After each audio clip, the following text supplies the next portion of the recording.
welcome to the Secret Lounge, where we will get to know more of your favorite beauty queen and pageant king. As in, we will talk about everything. This is your Maring Mary Jin. Relax ka lang dyan dahil today, sagot ko ang Cheka!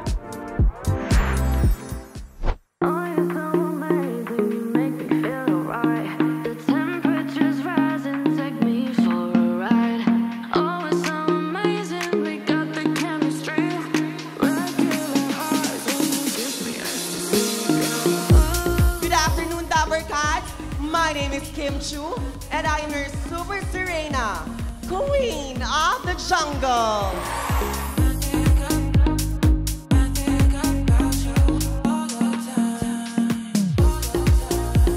If you were called to serve in the military by your country, would you accept this and why? Yes, because I think that it doesn't matter whether you be a Serena, a man, or a woman. The mere fact that you're a good law-abiding citizen, then you are worthy to serve your country and enter the military. Article 3, Section 1 of the 1987 Philippine Constitution states that no man shall be deprived from his pursuit of life, liberty, property, and in perpetuity without due process of law. Thank you. Our Super Serena Queen of Queens is candidate number 8, Francine Garcia of Kim Chu ng Quezon City. Congratulations, the Queen of Queens.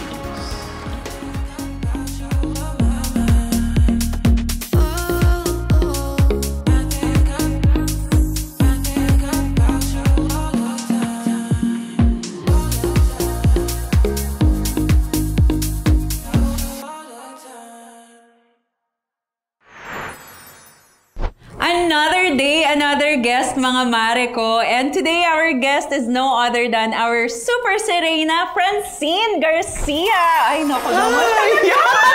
Forever fresh! Kaya huwag na nating banggitin yung taon kung kailan siya nanalo. Kaya, 2013. Oh! It's actually my 10th year this Ay, year. This July 27. Celebration so na talaga ito dito. True. Pero parang wala namang nangyari. Isang dekada na nakalipas. Eh, ikaw din naman, ha? Ay, ganun talaga. Kapit, diba? Iba po ang mga ano The namin. first time ba? Yung first time? Hindi, yung first time mo gusto ko. 2011. Oo, diba? 2011 na una pa. Kaya iba kasi talaga yung mga panalangin namin. Yes. Kailangan natin i-share yan sa mga kumare natin. Tama. Ready ka na ba sa mga checka natin? Go. Okay, let's go. First question. You won in 2013, nabanggit mo na nga kanina. Ang tagal na nito, di ba, kung tutuusin. Pero kapag napag-uusapan pa rin ng mga transgender beauty queen, isa ka pa rin sa mga talagang naaalala ng mga tao. How do you stay relevant? Pagmamaganda everyday.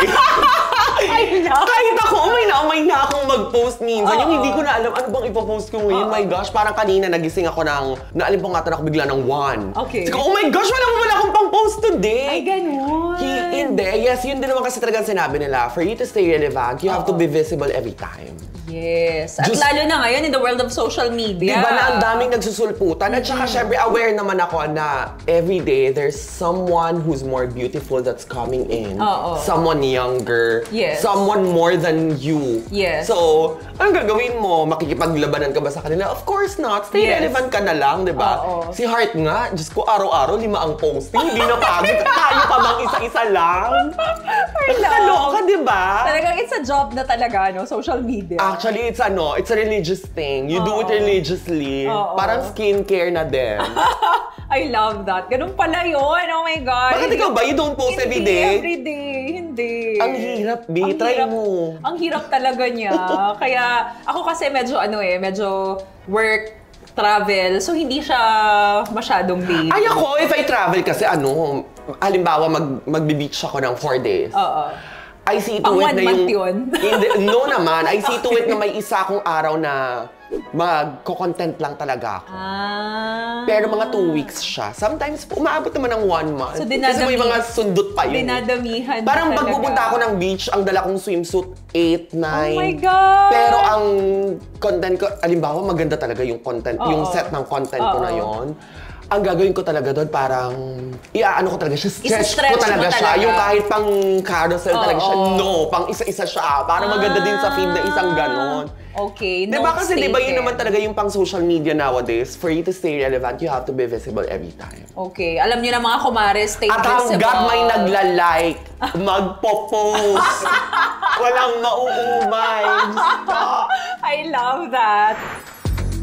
Bakit hindi ka na sumali ng iba pang national pageant? I actually wanted to, but when I did not win in 2015 in Miss International Queen in Thailand, parang nasad ako for myself myself, just to be clear. Oo naman, kasi syempre ka naman. Not for the winner because at the time, Philippines also won. It was Chixie who won. So, happy naman ako for the Philippines. Yes. But for myself, I was That time, dalawa pa, no? Oo, tatlo kami. tatlo kayo? Oo, tatlo pa kaming sumemay. Top 10 kaming tatlo. That's what's nice about it. Pero no 2018, parang nag-ano ko. Parang nagda-drive lang ako, papunta ako ng mall. And then sabi ko, parang gusto ko sabihin yung ang original crush ng bayan. Na-miss niya ba ako? Sumali ako ng Miss Gay nung gabi. Talaga? Sa Makati. Oh my gosh, natalakan ako ng kuya ko. Oo. Gusto ko lang sabihin kasi yung original crush ng bayan. Pero okay lang naman kasi ang mga kasali naman nun sila Matrika, sila Matmat, sila Lars at the time. Mga sobrang sikat in the world of pageant. Yes, so okay lang naman. Pero ayun, so after, hindi ko na nagawa ulit. Pero gusto ko talaga. Pero feeling ko, pwede naman. Kasi maraming mga artistang sumasali. Ng mga girls, mga cisgendered women, mga sumasali ng mga binibini, So ng may mga big chance pa pageant. for you? I'm not closing my door. I Malay love nyo, that. manda sila. Oo, and nandyan ka lang naman lagi, di ba? Ready lang palagi. Oo, diba? Diyos ko, hello. Oo. Kaya maintain ang diet, hindi makakabagba sa girl. sexy Marami mo ako nga. sasabihin. Maintain ang diet. 1 meal a day hanggang ngayon. Diyos ko po, alam mo naman may lang. Bakit ikaw ba not anymore? Hindi, super workout lang. O And ikaw yan talagang yung pang-maintain mo, workout. Ako taga 1 meal a day. It's more of lifestyle na. Diba? Oo, talaga. Para nasanay na talaga yung katawan. Kasi, Okay, go back na. syempre, syempre, every time tumitingin ka sa salamin, ayaw mong, alam mo yon, yung gusto mo masaya ka para sa sarili mo. Oo, kasi you know your body. So, minsan kapag ka-feeling ko, ay, oh my gosh, may taba akong konti. Diet na ako. Hindi naman because of peer pressure, ha? But that's for myself. I feel happy and I feel okay. Yes, talaga. Ang hirap nun, 1 meal a day. Anong take mo sa pag-allow ng transgenders sa Miss Universe? And sa tingin mo, dapat na din bang sumunod ang ibang pageants? Well, I think, first and foremost, if the organization allows transgendered women to compete in the international pageant, it's okay because that's their organization to begin with. Yes. But in the Philippines, I cannot answer yes or no because what I've heard and what I know of, ang isa sa mga kailangan is... Requirements. Yes, ang isa talaga sa mga kailangan and is a must is legally you are female, ang gender markers sa legal documents mo, meaning birth certificate, driver's license, Which is IDs. nagagawa sa ibang bansa. And it's not applicable in the Philippines kasi hello, nasa SOGI bill pa nga lang tayo, hindi pa napapasa. Diba? Tapos didiretso na tayo sa ano agad. Mahaba-haba pa yung yes. marami pa tayong bigas na kakainin. Oo naman. So if you're asking me if I'm in favor or not, my answer and my position will not be valid because number one, it's not applicable in the Philippines yet. Kahit mag-yes ka na mag-yes, wala talaga. Kahit mag-yes ako, kahit mag-no ako, kahit maging neutral ako, hindi siya applicable sa Philippines. Oh my gosh, napaka-seryoso ko dun sa... Baka mabash ako, Charin! And napaka-safe mo lang dun. Hindi, pero yun naman kasi talaga yung reality nun. Totoo. Di ba kahit mag-yes ka naman, kaya hindi ko naiintindihan bakit tinatanong, I mean, well, it's their call naman. So bakit kailangan kuhain yung opinions ng mga countries na hindi naman legally accepted, ay hindi naman legally possible na mag-change ng gender marker. Yeah. Kasi in the Philippines, I can change my name to Francine Garcia legally. Yes. But then again, my gender marker will always be M sa Philippines. Yeah. Kaya lipat na ng ibang bansa. Ay! Okay, next question. Bilang isa sa produkto ng Eat Bulaga, The legit one. Mare, Yeah. anong nararamdaman mo sa plot twist na naganap? nakakaloka, nagkakarambola talaga. Oo nga, no? Kasi I'm super friends with Mama Jan. The people behind to ha, the people behind Bulaga, it's showtime. I'm super friends with Mama Jan, RM ni Meme, and Rod, isa sa mga production assistant na head ng Bulaga. Yes. Super friends ako sa kanila, as in super gimmick kami every night. So, hindi ko din alam kung saan ba ako pupwesto sa kanila. So, kanina nga, nag-message ako sa kanila, congratulations to both of them. Diba? Pero nakakaloka yung nangyari. Ano yun? Parang karambola. Ano bang nangyari, B? Oo. Pero lahat naman, di ba, meron namang hatak na crowd. And isa lang naman din talaga yung goal ng mga noontime show. It's to give bring happiness. Di Exactly. ba? So, mas maraming shows, why not? Mas maraming tao mapapasaya kung sino man yung reach ng show na to, sino yung reach ng show na to. Everybody happy. Tama. Kasi ang nakakaloka sa kanila, I've always believed na kailangan talaga ng something new and something fresh. Pero with that kind of show, hindi mo kailangan ng something new. You need something fresh but not something new. With 8 Bulagato ha, the original Dabarkad. The legit, legit. As a Dabarkad, kapag ganyan ba kaganda? Ganyan kaganda. Nahihirapan ka rin bang humanap ng true love? Oo, totoo, tama. Oo, yes, agad. Woo! Yes, oh my gosh! Wala ba ba? Okay, ka ba ng manloloko? More on, parang gusto nila sex. Ay, gano'n. Oo, parang feeling ko lang. Kasi may mga nakikipagkilala, tapos biglang ang niyaya sa akin, parang, saan tayo? Kasi saan ba tayo? Parang pari mo naman akong niyaya magkape. Bing, ano ba? Hindi na ako nagre-reply. Nasasad ka? Nasasad talaga ako. Kasi feeling ko, alam mo yun, kasi parang wala mo ng interest to get to know you. Normally kasi parang nai-intimidate. Totoo naman. And I think you can attest to this. Na parang nai-intimidate ang mga guys kapag halimbawa, syempre nasa showbiz ka, tapos beautiful ka like you. O, diba? Baklaan na to, yes! Hindi, I mean, diba?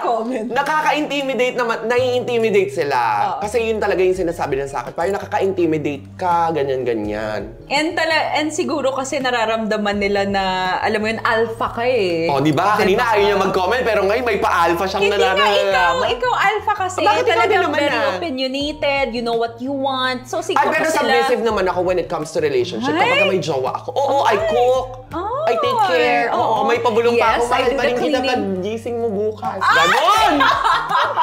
Ganun ako. Ano nangyari? Kaya lang, ayun na nga. So, most of the time, kapag halimbawa meron mga lalaki, I don't know kung I don't know if it's other people's judgment or hindi nila alam how to please me or paano nila ako hihilain. Or inuuna ka na nila ng overthinking yan. Actually, kasi meron ako may mga namimit ako, mga super pogi. Tapos, sabihin, ganyan-ganyan. And then, i-add ako on my socials. Hindi naman ako i-PPM. Ang i-PPM yung friend ko, asan kayo? Nasaan si Frenzy? Ano yun? Kulang sa confidence. Ba't ganyan? Pero pogi naman. Mga 6-footer din naman to. Ano ba? Ano ba? #Dax. Nakakaloka! Okay, next question. Anong pinakatanga mong nagawa for the sake of love? I don't consider it as katangahan. I think, yun, more on pagmamahal. Kasi di ba when you love, nagiging tanga ka naman talaga. A lot of people become stupid. Talaga ba? Oo, stupid love. Oo, di ba? Nakakanta ka. Hindi, yung mga simple things na kapag ka may... Pero ano nga? Pag halimbawa may red flags kang napansin. Pero, alam mo ng red flags, but you let it pass because you love mo. Bibigay ka pa ng chance, no? O, di ba? Yun yung katangahan. So I don't consider it talaga as katangahan. Any particular event na naaalala mo ngayon? Oh my gosh, kasi, Diyos ko, one great love na naman. Ano ba yun? Hindi, kasi nabukayo ko na and all. Ano nabukayo mo? Nabukayo ko, malala talaga yung nabukayo ko, B. Mamaya off the record, chika ko sa'yo. Okay. Pero nabukayo ko talaga, may something talaga. Tapos ayun, I love you pa din. Oo, katangahan yun, diba? Gano'ng tagal yung pero pero mga months, years? Twice ko lang siyang Hindi, no. One time lang yun. One time nag-forgive ka ng one time and then nagising ka na after? Twice. Pagka super ganun na, yung serious levels na talaga ng ano to ha.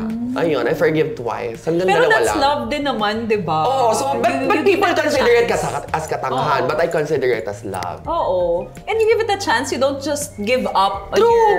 Kasi hindi mo naman alam kung... Parang may bubog ka. Sige, ano yung mga naiisip mo sa mga panahon ngayon nung pinag-uusapan natin to, Hindi, Mars? totoo nga. Totoo nga naman talaga. In any relationship, you don't just give up, di ba? You fight for it. Pero pag alam mo na talagang, sabi mo twice. Pero ngayon, I easily give up. Ah. Kapag nakakita ako ng red flags, maybe because iniisip ko nga na yung one great love ko nga, nakaya ko nang wala siya eh. So, bakit dito hindi? I don't know. It made me tough. Yes! Siguro then you put yourself na on... Ano? You put yourself first. Oo. Di ba? Oo. Tama. Ganon.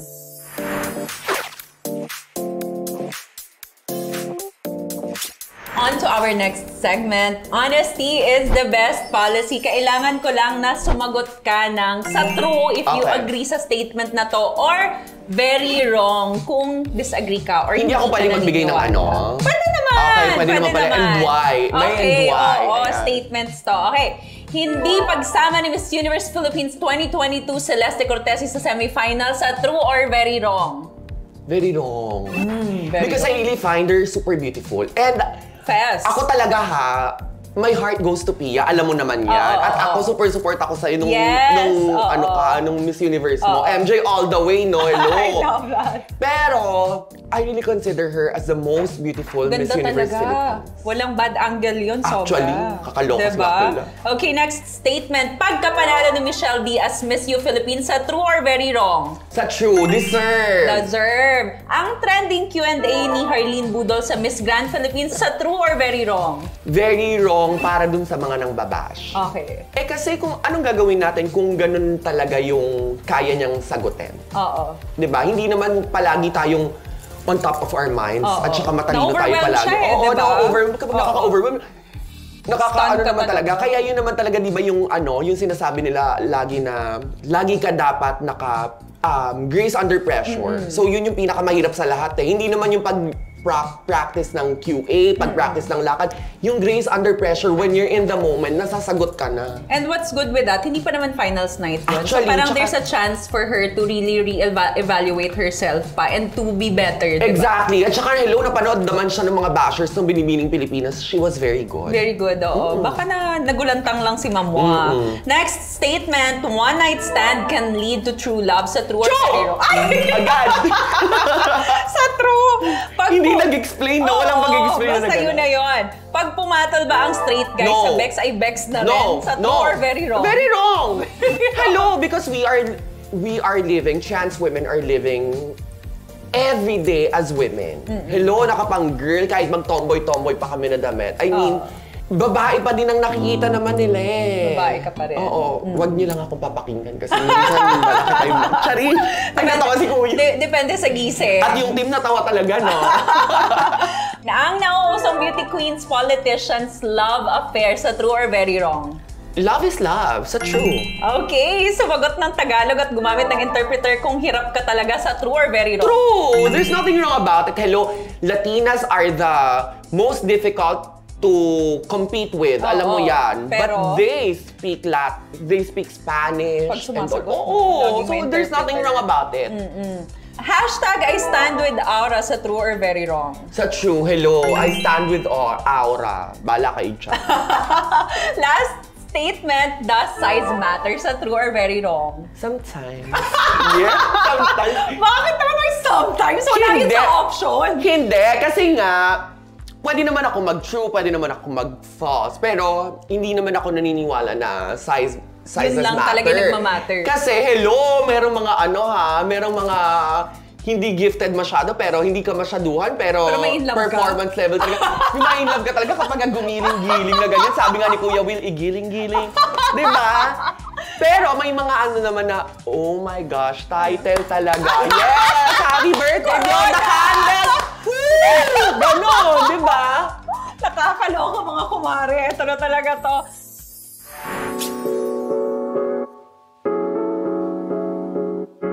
Dahil naloloka na tayo, let's move on to our next segment, ang Spill the Tea. Ito na ang final Q&A mo, Miss Francine. Okay. What went wrong? Bakit sa tingin mo hindi nanalo si Lars Pacheco? Baka kasi... Well, first and foremost, I watched the whole pageant. I don't think hindi siya nanalo because it's not her night.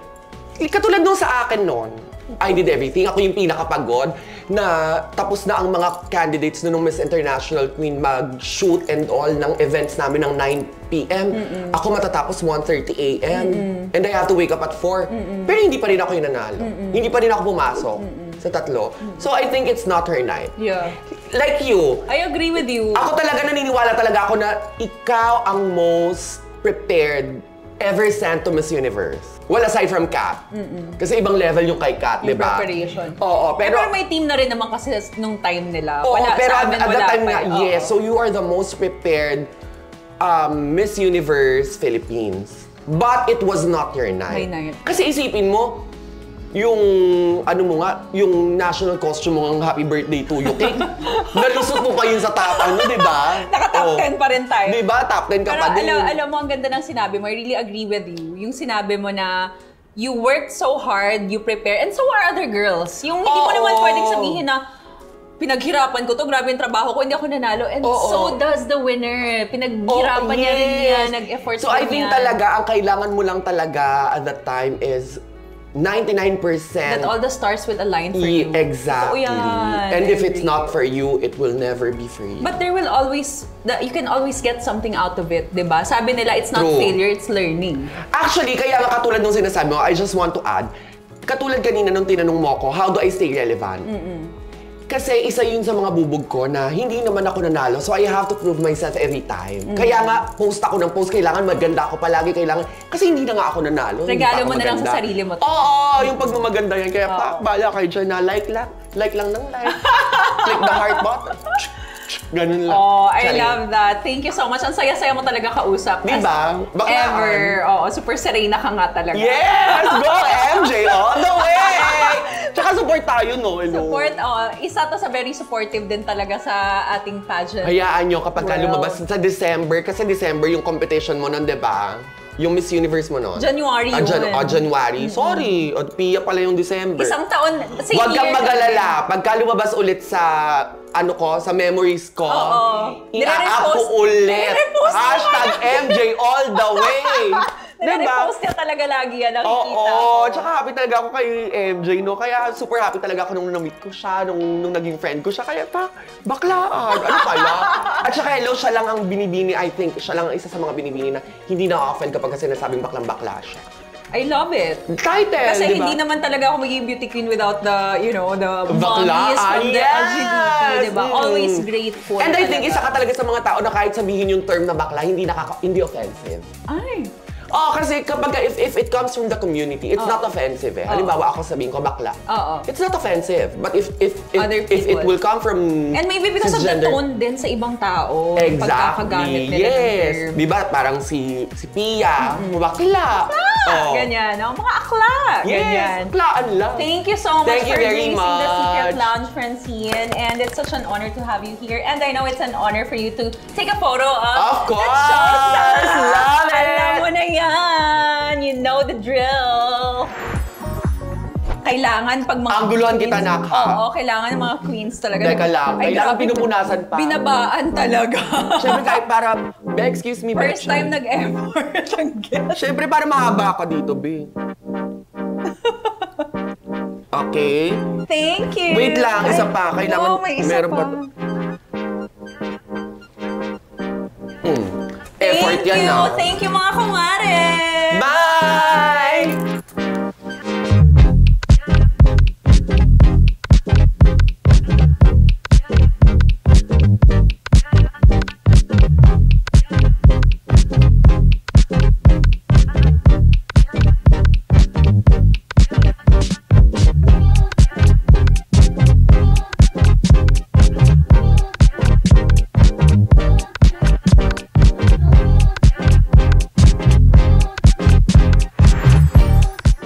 Ayan mga kumare, sana na-enjoy nyo ang episode natin today.